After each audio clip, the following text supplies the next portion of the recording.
Hi there. In addition to using Python's built-in functions, we can also define our own, and that's what this lecture is all about. Let's start with an example from math. Function f of x takes x and squares it. Here's how the function looks in Python.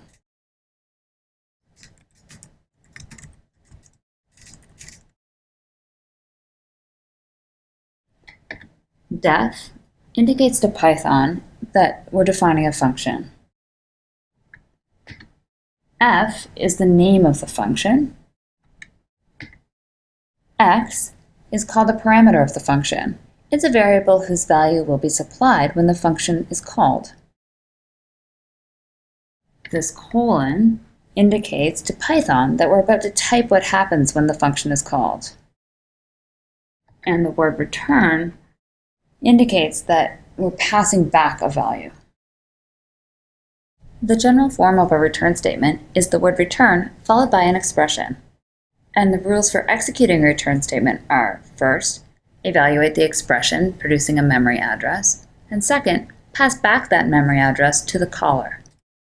The general form of a function definition is the word def followed by the name of the function, and then 0 or more parameters separated with commas.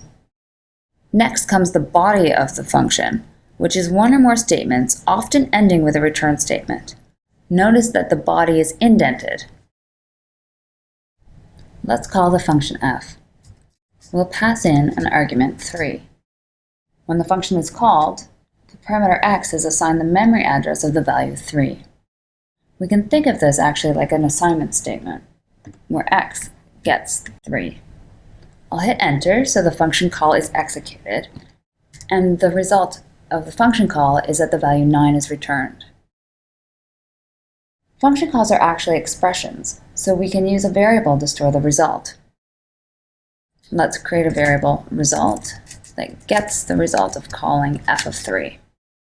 Recall the rules of executing an assignment statement, which are that first, the expression on the right-hand side is evaluated, producing a memory address. And second, the memory address is stored in the variable. Result gets the memory address of the call to f of 3, so in other words, result gets 9.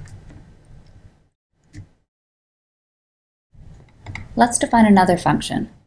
Recall from the variables lecture how to calculate the area of a triangle. Take the base, multiply it by the height, and then divide by 2. We'll now write a function to calculate the area of a triangle. We start with the word def, and next comes the function name. Let's use the name area. After the function name come the parameters to the function. In this case, we will have 2 parameters, the base and the height. We end this line with a colon, and then we write the body of the function. We are going to return the base multiplied by the height divided by 2. Let's call the function. We'll execute area passing in 2 arguments, 3 and 4, and base, that parameter, gets 3. The parameter height gets 4. And then that expression is evaluated, base times height divided by 2, and returned. So 6.0 is returned by the function. Let's call it one more time, passing in an int and a float this time. The expanded rules for executing a function call are to first evaluate the arguments to produce memory addresses, next store those memory addresses in the corresponding parameters, and then execute the body of the function. Now let's restart the Python shell. We go to the shell menu and click restart. And we've just lost all of the work that we did in the shell, including the area function definition. If we try to call area, we get a name error because area is not defined. Most Python programs are saved in files. Let's create a new file and save our function definition, area, in it. We'll go to File, New Window, place our function definition in there, and we'll save this file as triangle.py. All of our Python programs will be saved in .py files.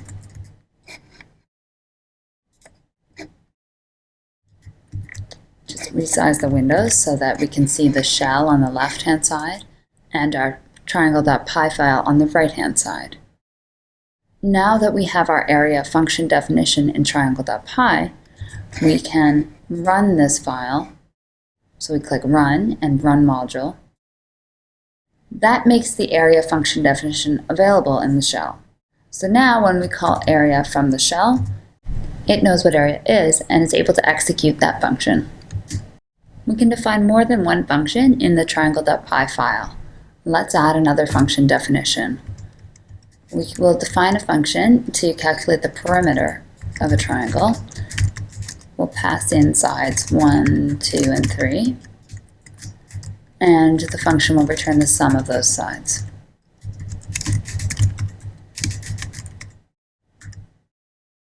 At this point, I've saved triangle.py, and if I go back to the shell and execute the function, what we'll see is an error.